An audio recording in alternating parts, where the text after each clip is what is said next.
Royal Nepal airlines का एक विमान DHC-6 उसको हाईजैक हुआ था। वो जो हाईजैक था वो इनके पति के द्वारा किया गया था। ये इनके जो पति हैं वो इन्हीं के साथ में क्लासमेट रहे हुए हैं। दुर्गा प्रसाद सुवेदी फिलहाल 70 वर्ष के हैं और नेपाल में हाईजैकर के नाम से जाने जाते हैं। अब आप पूछेंगे कि एक हाईजैकर को इतना सम्मान क्यों? इसके पीछे की जो कहानी है वो नेपाल के आज को दर्शाती है। असल में सुशीला कार्की के जो पति हैं उन्होंने राजशाही को हटाकर लोकतंत्र की स्थापना के लिए जो लोकतांत्रिक आंदोलन चल रहे थे उनको फंड करने के लिए हाईजैक किया था। मतलब एक तरह से ऐसा हाईजैक जिसके पीछे का उद्देश्य लोकतंत्र की बहाली था। अब ये कैसे हुआ? 1970 के दशक की बात है। उस समय जब जब ये जो इनके पति हैं दुर्गा प्रसाद सुवेदी, ये 27 साल के हुआ करते थे। दुर्गा ने नेपाली कांग्रेस के लोकतंत्र समर्थक आंदोलन को फंड करना था। उसके लिए उन्होंने रॉयल नेपाल एयरलाइंस के एक विमान को हाईजैक कर लिया। उन्होंने इस विमान को बिहार के फोर्ब्सगंज में उतारा और उसमें रखे हुए 30 लाख रुपए जो कि भारतीय मुद्रा में थे, जिसकी आज की कीमत 30 करोड़ रुपए के आसपास है, उसको वहां से निकाल दिया। इसके बाद दुर्गा गुमनामी में चले गए और एक सादगी भरा जीवन बिताने लगे। इसके ऊपर बकायदा विकिपीडिया पर एक पेज भी बना हुआ है। इनके पति के द्वारा किया गया ये जो हाईजैक था, इससे नेपाल के अंदर लोकतंत्र समर्थक आंदोलन को फंड किया गया, क्योंकि नेपाल में राजशाही हुआ करती थी। राजशाही चली गई, उसके बाद में यहां पर लोकतंत्र के रूप में जनता का शासन आया। हालांकि उस जनता के शासन ने लगातार बदलती हुई सरकारें ही देखी हैं, स्थिर सरकार नेपाल को अभी तक नहीं मिली है। लेकिन हाँ, इनका जो आंदोलन था वो राजशाही को हटाने में बड़ा काम आया था। ये वो जहाज है जिसको कि हाईजैक किया गया था। बात की जाए सुशीला कार्की के बारे में तो सुशीला कार्की भारत और नेपाल के मजबूत संबंधों की पक्षधर रही हैं। आपने फिलहाल अंतरिम सरकार के मुखिया के रूप में शपथ ली है। नेपाल के संविधान में धारा 61 के अनुसार अंतरिम सरकार का प्रमुख नियुक्त किया जाता है। नेपाल के संविधान के अंदर सरकार का गठन आर्टिकल 76 के मुताबिक होता है, लेकिन कार्की को आर्टिकल 61 के तहत नियुक्त किया गया है। अर्थात प्रधानमंत्री का जो नियुक्ति है वो जिस आर्टिकल से होती है उससे इनकी नियुक्ति नहीं हुई है। इनकी नियुक्ति आर्टिकल 61 के तहत हुई है अकॉर्डिंग टू नेपाली कॉन्स्टिट्यूशन। अर्थात ये अंतरिम सरकार की मुखिया रहेंगी। इसका काम ही केवल इलेक्शन करवाना रहेगा। इनके पास नेपाल के सारे मंत्रालय रहेंगे। नेक्स्ट 6 मंथ के अंदर इन्हें नेपाल में कैसे सुचारू तरीके से शासन चलाया जाए और फ्री एंड फेयर इलेक्शन करवा दिए जाएं, इसी जिम्मेदारी के साथ इन्हें अपने पद को चलाते हुए चलना है। जिस तरह से आप नेपाल के अंदर आर्टिकल्स की चर्चा कर रहे हैं, ऐसे ही भारत के संविधान में भी प्रधानमंत्री, निर्वाचन प्रणाली, राष्ट्रपति, इन सब के आर्टिकल मेंशन्ड हैं। तभी जाकर हम संविधान से चलने वाले देश बने हैं। नेपाल में पहली बार ऐसा नहीं है कि कोई व्यक्ति अंतरिम प्रधानमंत्री बना हो। इनसे पहले भी 2013 में ऐसे ही एक मुख्य न्यायाधीश जिनका नाम खिलराज रेग्मी था, उनके नेतृत्व में भी ऐसी ही एक सरकार बन चुकी थी। ठीक है साहब, जैन जी ने सुशीला कार्की को प्रधानमंत्री तो बना लिया, अंतरिम सरकार का मुखिया तो बना लिया, लेकिन वो पसंद नहीं थी इनकी। पसंद कौन था? पसंद थे इनके बालेन शाह। बालेन शाह कौन है? काठमांडू के मेयर। बालेन शाह को लेकर के युवाओं में क्रेज है। कहा जाता है कि उन्हीं के दिखाए रास्ते पर चलते हुए नेपाल के जैन जी ने इतना बड़ा काम कर दिया। जब बालेन शाह को जब प्रधानमंत्री के रूप में लोग देखना चाहते थे, तो बालेन शाह क्यों नहीं प्रधानमंत्री बने, इसके पीछे की भी एक कहानी बताई जाती है। कहा जाता है कि बालेन शाह इस 6 महीने के लिए प्रधानमंत्री नहीं बनना चाहते। वो चाहते हैं कि जब वो पूरी तरह निर्वाचित होकर के आए तो वो देश को अच्छे से दिशा दिखा पाएंगे। इस 6 महीने की सरकार का तो काम केवल इलेक्शन को फ्री एंड फेयर तरीके से कराना है। अगर वो इस 6 महीने में कहीं फेल मार गए तो भविष्य के लिए प्रधानमंत्री की दावेदारी से और छूट जाएंगे। लेकिन अगर सुशीला कार्की इलेक्शन कराने में विश्वास कर गई तो बालेन शाह इन 6 महीने में पूरे नेपाल में अपने समर्थन में लोगों को जुटा लेंगे और नेपाल के इलेक्शन में बेहतर तरीके से कंट्रीब्यूट कर जाएंगे। इस समय पर नेपाल के अंदर जैन जी की एक एडवाइजरी कमेटी रहेगी जो सुशीला कार्की को लगातार एडवाइस देती रहेगी। यहां पर एडवाइजरी का काम जैन जी की सभा करेगी। उन्होंने कोई भी पद नहीं लिया है, लेकिन बालेन शाह लगातार युवाओं के बलिदान को याद करते हुए अपने फेसबुक पेज से लगातार मैसेज कर रहे हैं, उन्हें मोटिवेट कर रहे हैं कि आज आपकी वजह से नेपाल को यह दिन देखने को मिला है। बालेन शाह का अभी फ्यूचर बहुत ब्राइट है, 35 साल की एज है, काठमांडू के फिलहाल मेयर बने हुए हैं, और ऐसे में भविष्य के लिए अगर जैन जी इनके साथ रहते हैं तो आने वाला समय इनके लिए बड़ा ही कारगर रहेगा। इंटरेस्टिंग एक कहानी और भी है। कहते हैं कि सुशीला कार्की की जो नियुक्ति है वो आसान नहीं थी, दिक्कतें बहुत सी आ रही थी, और बहुत सी दिक्कतों में सबसे बड़ी दिक्कत थी कि राष्ट्रपति इनके नाम के लिए तैयार ही नहीं हो रहे थे। इसके लिए जैनजीज का जो ग्रुप था उन्होंने बकायदा जो आर्मी के हेड हैं, ब्रिगेडियर जनरल जो हैं, उनको फोन करके कहा कि यदि प्राइम मिनिस्टर नियुक्त नहीं हुआ आज मध्य रात्रि 12 बजे तक, तो फिर अगला जो अटैक है वो राष्ट्रपति के ऊपर ही होगा।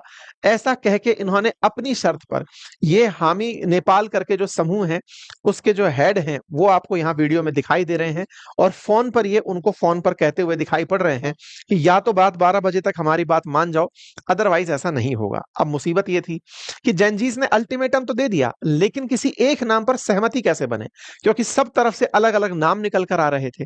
इसी बीच में एक एप्लीकेशन का जिक्र आता है, नाम इसका डिस्कॉर्ड है। इंटरेस्टिंग हुआ साथियों, नेपाल के अंदर डिस्कॉर्ड नाम के एप्लीकेशन पर, एक सोशल मीडिया प्लेटफॉर्म पर, जैसे टेलीग्राम होता है, जैसे फेसबुक है, ऐसे ही एक सोशल मीडिया प्लेटफॉर्म डिस्कॉर्ड है।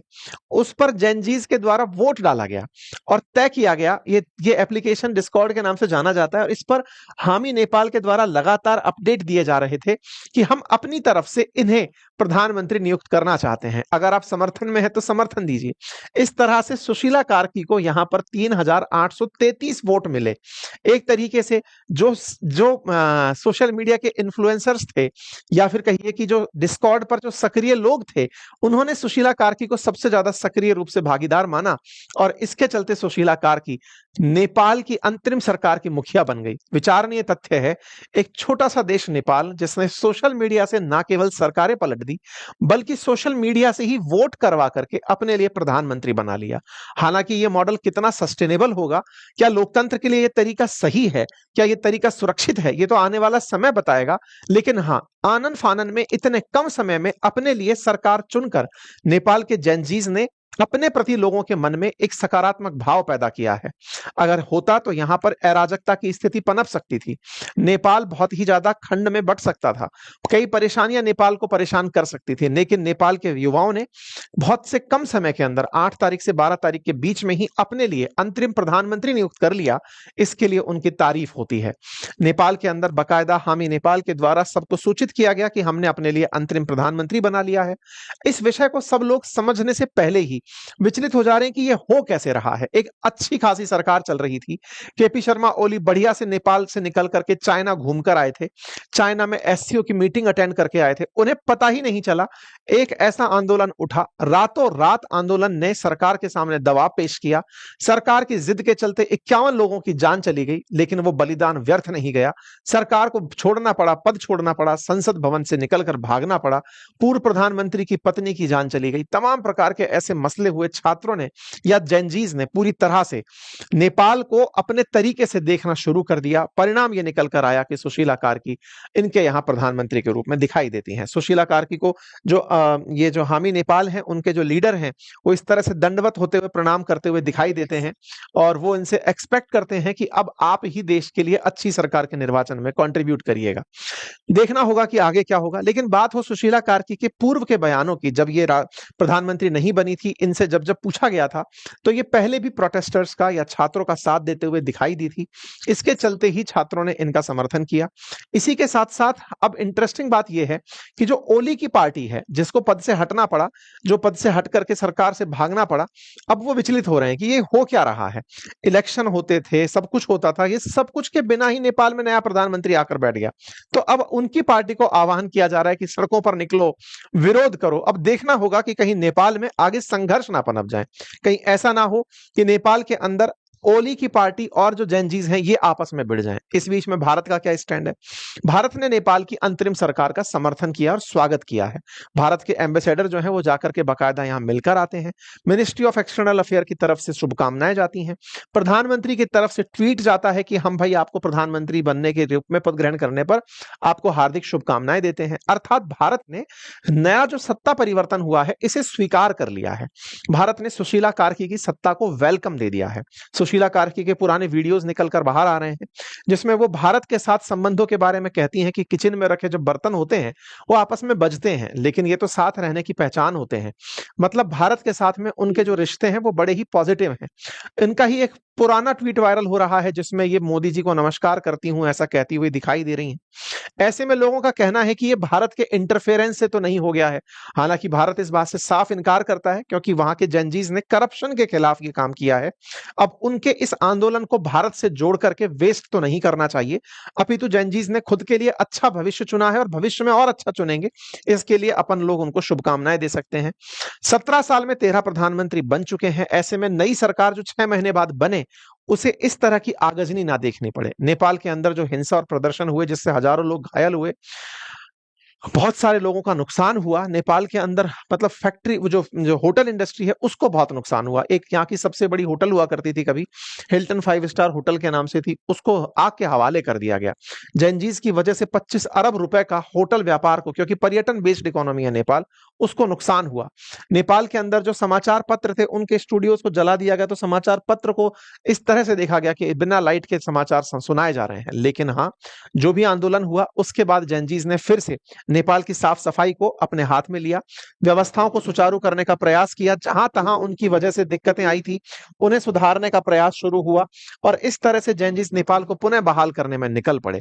अब देखना यह होगा कि आने वाले समय में नेपाल को नई सरकार कैसे मिलती है, जो भी प्रयास छात्रों के रहे, जैनजीज के रहे, उन्हें सही दिशा कैसे मिलती है।